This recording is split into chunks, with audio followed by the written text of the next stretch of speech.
welcome to my ThingLink project video over kites.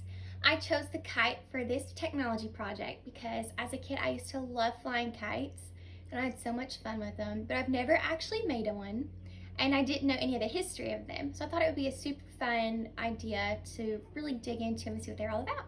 So I ended up making two kites for the project. This first one I made out of cloth and here is the front of it, which is all made out of just one sheet of fabric.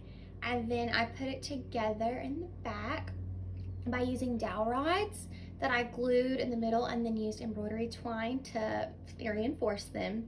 I did add a bendy straw to make it just a little bit taller because I couldn't find dowel rods long enough. So you put these together and then I took embroidery twine all around the edges to give the kite its shape, and then I took a piece of fabric and I folded over all the edges to give it that kite shape. And then you add one piece of embroidery down the center where you add your twine, or in my case I used balloon string to make your where you can fly it. And then at the end I added a ribbon with some cute bows for a tail, which is common on a lot of kites. So there's the first one. And then for the second one, I chose to make a paper kite.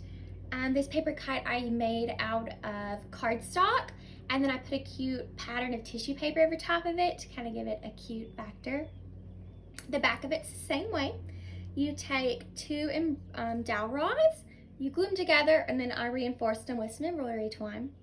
And then you do the same thing by making the embroidery twine on the outside to make the kite shape.